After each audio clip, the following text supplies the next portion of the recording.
Hello, everybody, and welcome to this episode of the Asthma Spotlight podcast. A few weeks ago, I interviewed Dr. Gregory Birch about his digital health passport, and we spoke about how it could help people with asthma. And today, it's my great pleasure in being joined by Dr. Thomas Antalfy, who is from SmartRespiratory.com. And before I introduce Thomas, I must make a disclosure, and that is that I have been providing consultancy advice for Thomas and SmartRespiratory.com over the last few years. So, Thomas, welcome, and we're delighted to have you join us at this podcast today. So, can you briefly tell us a bit about yourself and outline your products? Yes, hello, Mike. It's a pleasure to be there and really an honor. And it's an honor to be working with you on other fronts as well. So you mentioned it in a disclaimer, but I'm actually proud of it, of being able to do work together. So my name is Thomas Antalfy. I'm originally a medical graduate, turned computer programmer, turned crazy inventor, and one of the founders of SmartRespiratory, where we specialize on tracking the course of asthma, both for people with asthma and for clinicians. Asthma, as most of your listeners will be aware, is a variable disease. It's actually defined as variable airway obstruction, meaning sometimes it's difficult for you to breathe in, and other times it's easier. And this variability that makes it difficult to tell apart what is a random fluctuation, just things going better or going worse, and what is a significant downturn in the asthma condition. And that's difficult for both patients and for clinicians to tell apart without having a digital recording and just relying on the memory of patients. Okay, thank you. So you have two products, really. The one is a dose counter, and the other one is a peak flow meter. So let's just start talking a bit about the dose counter. Can you tell the listeners why you thought that this was an important thing to invent, and how your dose counter helps people with asthma? Yes, so inhalers are the major therapy for asthma and for respiratory diseases. The most frequent type of inhalers is what's called an MDI, a metered dose inhaler, which sounds very scientific. It's the inhalers with a little canister, pressurized canister in them. So these are the most frequent inhalers. And primarily amongst them, which gets talked about a lot, is the rescue or reliever inhalers, the blue inhalers, which give patients immediate relief, but also harbor some dangers for patients, which I'm sure you've been discussing in previous episodes. Our device called Smart Rescue is a little cap which fits on top of the canister of the pressurized canister of the inhaler. Every time you use the inhaler and you press down on the inhaler, you automatically press down on a button that's on the top of this cap, and that records when the inhaler has been used, which sounds very uninteresting, really. I mean, who cares when they use their inhaler until you get to understand inhalers a bit better. These pressurized inhalers are a bit like deodorants, where you press down, it goes, and a little bit of gas or propellant forces out a bit of medication, or in the case of a deodorant, a bit of deodorant out of the can. Now, you probably had the experience with the deodorant where it keeps going, but there's nothing coming out of it because the can's empty and you can feel it's light. The same thing happens with inhalers. The difference is you can't feel the can getting light, and that this puffing goes on a lot longer than with deodorants. The actual number is that the typical blue inhaler contains 200 doses of drug that gives you relief from airway constriction, and has 300 doses of propellant. So after the drug has run out, you still have 100 puffs when it keeps going puff, puff, puff, and you think you're taking the inhaler. We have actually asked more than 500 asthma patients about how do they know when the inhaler has run out. And the most frequent answer is most people think if it keeps puffing, it's okay. So that's really important. We're talking about inhalers or puffers which don't have a counter, because some of the inhalers do have a counter. And so what you're saying is that somebody could carry on using their inhaler when it's empty. So they might feel that they're getting a drug, but there's no drug left because all they're getting is the propellant. Is that what you're saying? Absolutely. And you can't tell. For one thing, the inhaler's in your mouth. You can't even see if anything's coming out. You can hear it go puff, which means there was gas in there, but was there drug in there? Okay, so how does your counter help? The counter will count how many times you've used your inhaler. So if your inhaler does not have a counter, then it stores the information about how many times you've been puffing or actuating your inhaler. It works by simply touching your phone to it, as you do with contactless payment. Instead of seeing your credit card, you will see how many puffs left in the inhaler. So that's really useful in not using your inhaler beyond empty and thinking you're getting a drug. You think you're inhaling a drug when actually all you're getting is gas. And so you say the information from the counter gets transmitted to your phone, and that's any kind of phone, is it? An Android or an iPhone? Yes, any kind of phone, as long as it touch enabled. So if you can use your phone for payment, or you can use your phone with your Oyster card or as an entry card, then it works. Okay, and then that information is provided in the form of an application, of an app. Is that right? Yes, it's an app which you touch to your device, and it immediately shows how many puffs left. It also shows when you've been taking those puffs. And you might think you remember when you've been taking it, but going back a week or two or a month or two, it's not that easy to remember. And the app, having all this data digitized, can show trends in increased or decreased use. You can see whether these link up with or connect to other events in your life. Maybe your asthma is triggered by something occupational, and you find using more on work days. Maybe it's sports related. So it will help you find your triggers, and it will also help your healthcare provider a lot to see your pattern of inhaler use. Okay, so the information from the inhaler gets transmitted to the app, and then what kind of information does the app provide for the user, for somebody with asthma?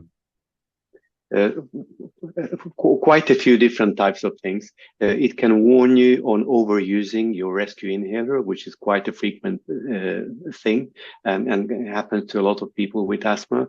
It can warn you if you forgot to take your preventer inhaler, which again happens a fair bit. It's easy to forget about your inhaler unless you build it into your daily routine. And the phone seems to be part of the daily routine of everyone nowadays. So getting a ping for your phone, that does help. It will produce charts which you can show to your healthcare provider. It will warn you if you've been using your inhaler beyond empty. It will figure out how many inhalers you will be using per year at the current rate. And the number of inhalers used or rescue inhalers used per year is closely linked to your asthma, to your risk of an asthma exacerbation, an asthma attack, or even to asthma death if it gets extreme. Okay, so and the other thing that you didn't mention was in a previous podcast, I spoke about identifying when people are having attacks. And one of the ways you can tell you're having an attack is if you need to use your rescue inhaler more frequently. And so does the app provide information for people on, well, it's really danger information, or risk of an attack, or that you are actually having an attack? Does the app provide that sort of information for people?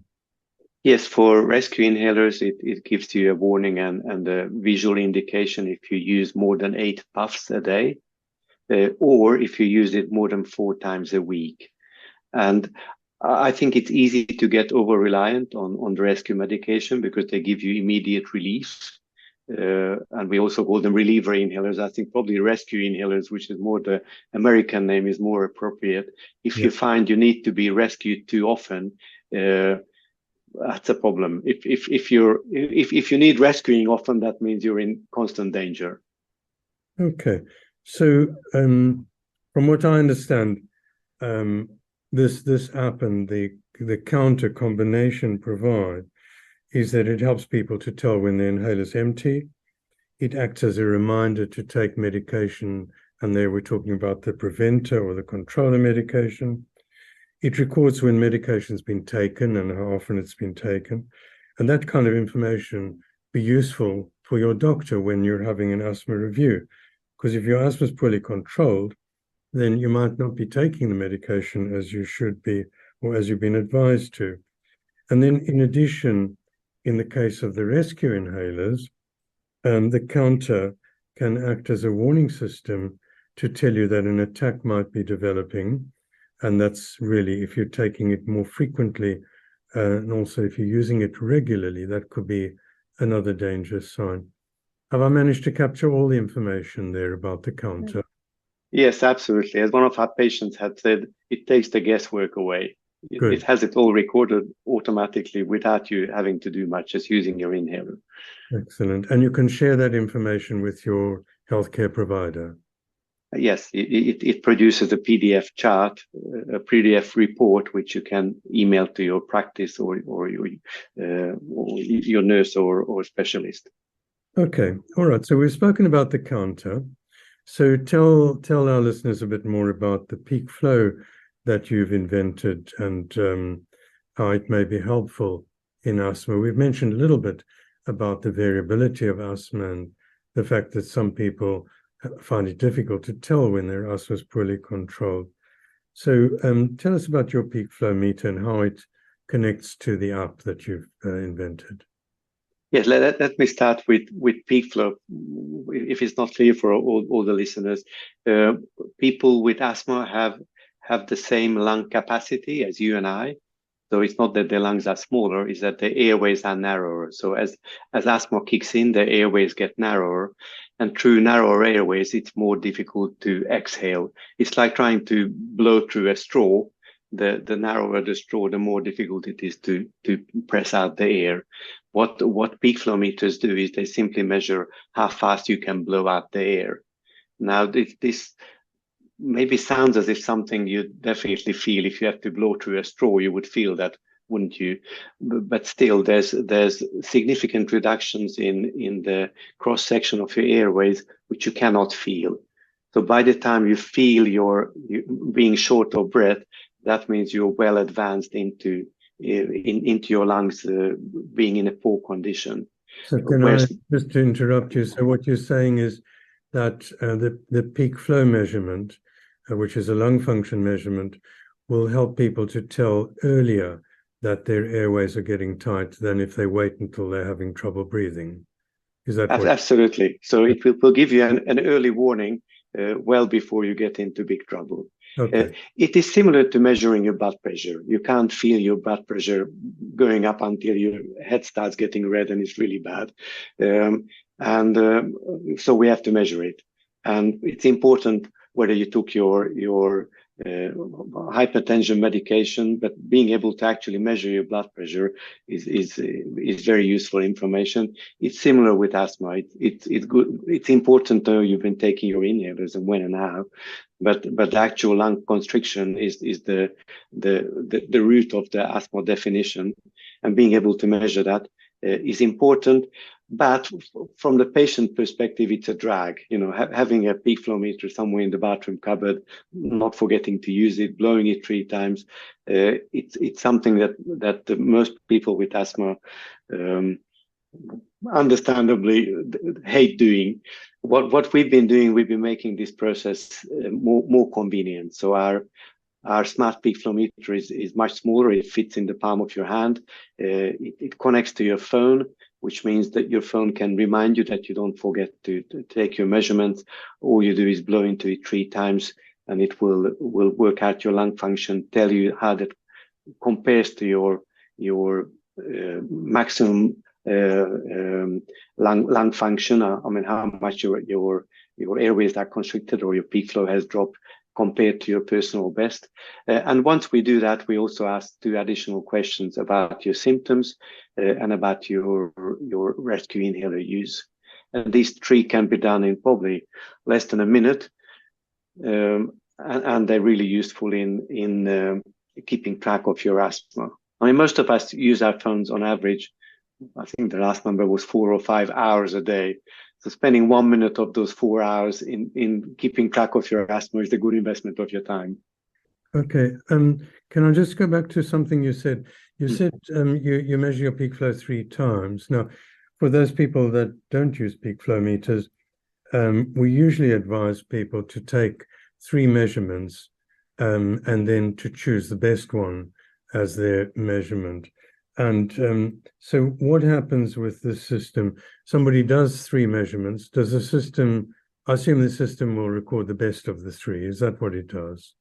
Yes, it's like the Olympic long jump. You have three runs, and the best counts. So it's the same with peak flow. You get to try 3 times, and the best counts. Okay, and then the application with peak flow, there are normal peak flow charts. Now, we usually advise people to use their best ever peak flow as their normal peak flow. Now, your application, does that provide a way to store the best reading or the person's normal reading? Yes, it will ask, when you first use the app, it will ask whether you know what your personal best is. And if you do, you can use that. If you don't, it will estimate your personal best based on your age, height, and sex.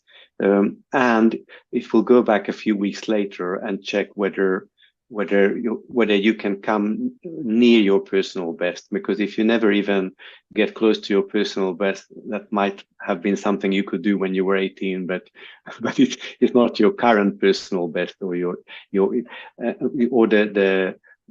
lung function when your asthma is inactive. Okay, and so the importance of that is really, so when you measure your peak flow, the app will check your peak flow against your best reading, and I assume it'll give a warning to the person if their peak flow is low. How does that work in the app? Yes, it compares your peak flow to your personal best. Traditionally, we've been considering the green zone when your peak flow is 80 to 100% of your personal best, and the yellow zone when your peak flow is between 60 and 80% of your personal best, and under 60%. So it's almost half of your normal reading is the red zone, and people with asthma should have an asthma action plan. And if your listeners don't, I encourage them to ask for one at their next consultation. And these asthma action plans, one of the objective numbers they look at is how your peak flow has changed compared to your personal best. And also they look at symptoms and reliever inhaler use, just as we do. Good. And so that becomes really important when somebody's asthma is out of control or when they're having an attack, because you've got a number to compare against the best reading. And so tell us why or in what way your peak flow meter differs from the usual kind that doctors are prescribing. Well, several things. One is, since it's connected to the phone, your phone can remind you to use it so you don't forget about it. The second is your readings get recorded automatically, so you don't need to find your paper chart and find the ballpoint pen and take a note of it. The third, it automatically draws your chart, so you can see how your current reading relates to your past days or past week's result. And lastly, the app records not just your peak flow, but also your symptoms, whether you had no symptoms, mild symptoms, moderate or severe symptoms. and it will record your rescue inhaler use. And these three things together, your peak flow, your symptoms, and your rescue inhaler use, are important asthma control information, both for you and for your healthcare provider. How to combine these three readings, that's something, again, our app can help with. So it will help you recognize if your lung function is deteriorating. It will help you recognize if several things are coinciding or colliding to make your condition worse, and we'll warn you on these things. So I suppose just thinking about the current situation after the COVID pandemic, a lot of people are having remote consultations or video or telephone consultations with their doctors.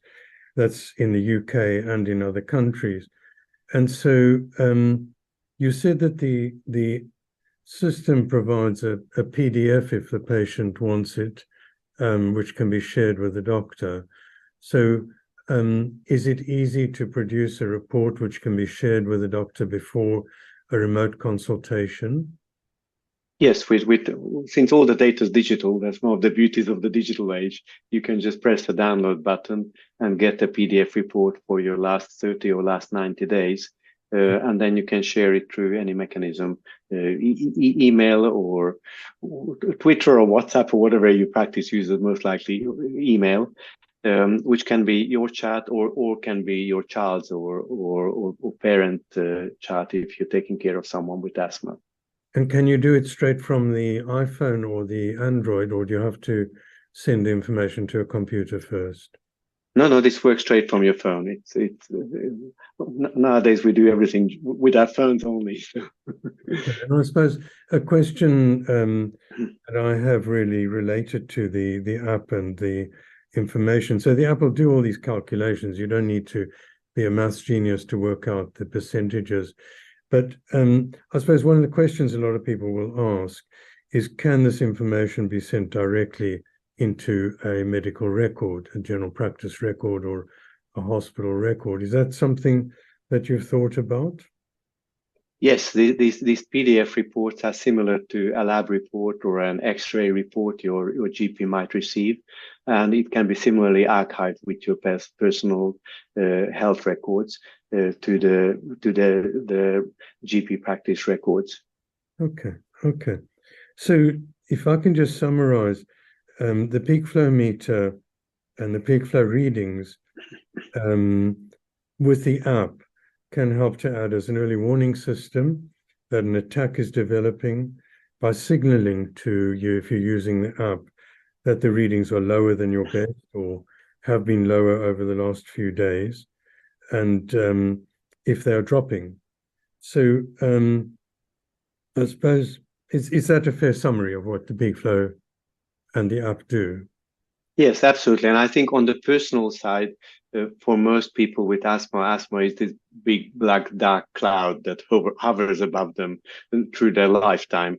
And the reality is, and as I can probably quote you saying this, that asthma attacks don't develop from 1 hour to the next. So it's not as if in the morning you're playing squash and in the afternoon you're in a coffin. That asthma attacks takes days and weeks to build up, and there are early signs which unfortunately you can't feel. However, in a minute a day, you can track your lung condition, your inhaler use, your symptoms, and that will give you early warning signs days or even a week or two before you get into serious trouble. So you have time to seek help. You have time to catch up on your medication if you've been slacking on it, and avoiding things getting worse. Excellent. Okay. So now I'm aware that a lot of healthcare professionals also listen to the app. So could you briefly add what your system offers healthcare professionals that they might not have access to when looking after people with asthma? Yes, for healthcare professionals, we have a single patient report, which is the one we've been discussing before, which the patient can generate on their phone, a PDF report, and send to their healthcare provider.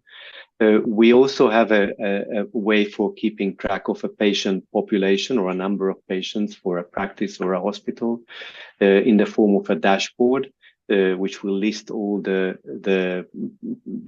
patients on the clinical program or that belong to that healthcare provider, and show the results of all these patients with patient consent, of course.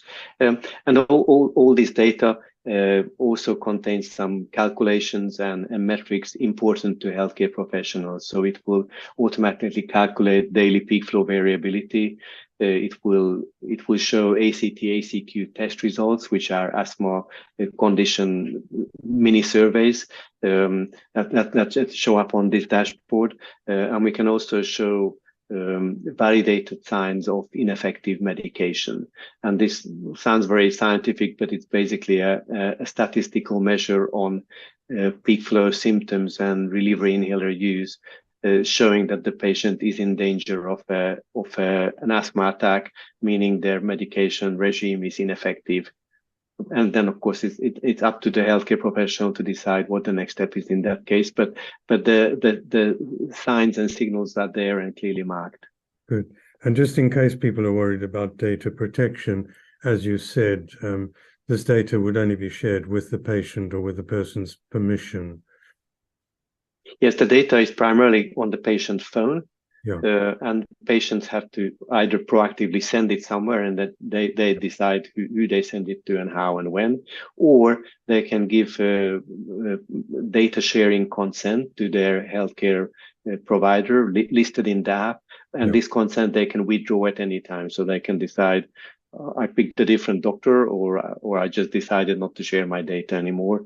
The data shared is anonymized, so we don't know where you live. We don't know who your friends are. We're just dealing with these three streams of data: your peak flow, your symptoms, and your rescue inhaler use. So it's not like Facebook, in other words. No, and no, I'm not going to be as rich as Mark Zuckerberg either. Okay, and then the other question I wanted to ask was, how much does the system cost? So if somebody wanted the peak flow meter and the counter and the app, how much would it cost somebody? Yes, both of these you can find on our smartasthma.com page. Both of these now work on a subscription basis where you have a small upfront fee of 10-15 pounds, which is comparable to what you would be paying for a mechanical peak flow meter. And then you have a monthly subscription. In the case of the inhaler counter device, that's £1 a month, or 99p a month. And for the smart peak flow and the smart asthma app, it's £2 a month. Okay, and is this available all over the world? Quite a few countries. The app itself is in almost 30 different languages and being used from New Zealand to India to Thailand to South Africa, all kind of other places. Not in the US yet, but it is, and there's quite a few people happily using it. At this point, we have 70,000 people who have downloaded our app and taken 2 million measurements with it. So we have a lot of happy people on our system. Good, that's really impressive. Okay, well, thank you, Thomas. Thank you so much. So, if I could just summarize briefly, we've heard about the SmartRespiratory peak flow and dose counter. We've heard that it provides a system for recording use of your inhalers. That's your reliever and your preventer inhaler. And it also records information about your lung function by using a peak flow meter. And then the information is available in an app on an iPhone or an Android, and provides alerts for you to tell you or to remind you to take medication, to warn you if you're taking too much of your reliever, which is a signal that you might be having an attack. And it also provides you with information that you can share with your healthcare professional. So thank you very much, Thomas. I really appreciate you giving us the time and a nice, clear explanation of your equipment. And so I will put a link in the text to the smartasthma.com and the SmartRespiratory.com websites for anybody who's interested in following this up. So thank you, Mark. We're a big fan of your podcast, and we're actually working on making it available through our app, so the information gets, or the podcast get to more people. That's very nice to hear. Thank you very much. Thank you.